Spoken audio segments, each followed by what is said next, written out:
Now when you get the SpydaBot Scorpion, you'll need to balance it up. It's really important to get it balanced. So I'm going to show you how to do that. There are a series of locks. You got to lock that, make sure that's locked. Make sure this back lock is locked, so that's not moving. And also there's another lock on this side. Make sure, okay, so all these 3 locks are done. Now what we want to do is we want to open this lock first, and we've got to get this to balance. And I'll show you how to balance that.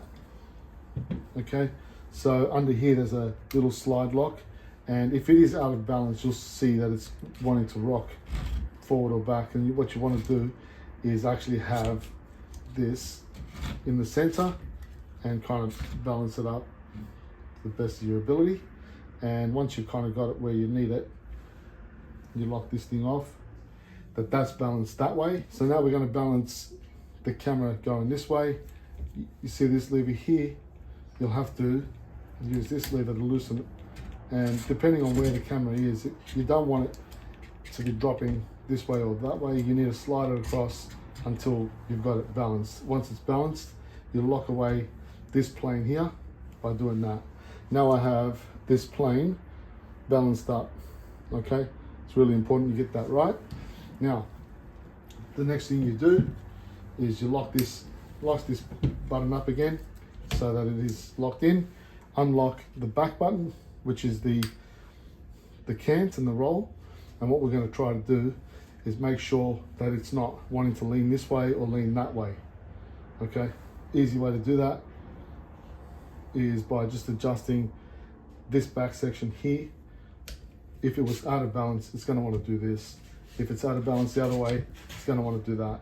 So we basically want to slide that until we've got a very good balance, and then tighten that off. Make sure it's nice and tight so it doesn't come loose. It's a little bit off, so we can still move that micromillimeter until it's perfect. Okay, so now that plane is balanced, this plane is balanced, and now we need to do the last plane, which is the panning plane. Balance that, balance that.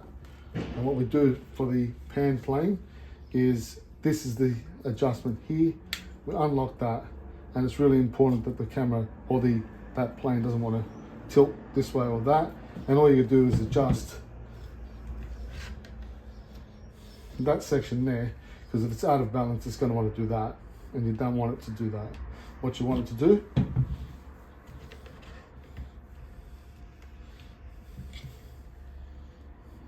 is not want to tilt.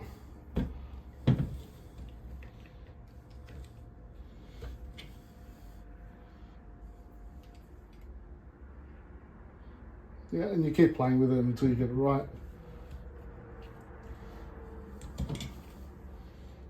And that looks pretty good now. So now we have all planes balanced up. We can unlock them all, and it should pretty much balance in every single direction without having the motor on. Now when you turn the motor on,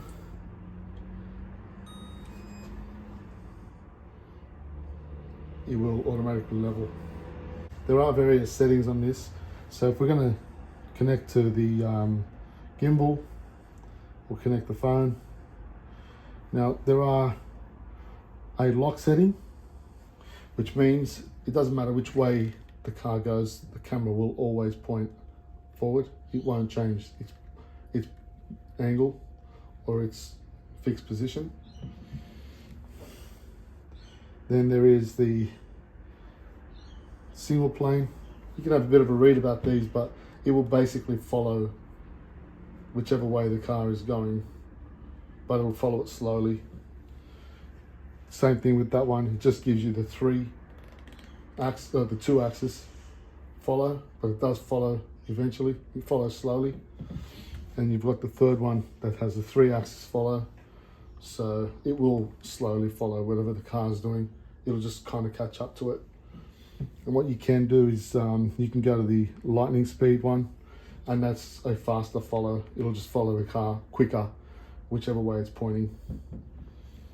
Again, if you're driving around, sometimes going through the night, gimbal can get a little bit confused and you want it to point back forward and go back to home, you just hit that home button and it'll go back to forward again.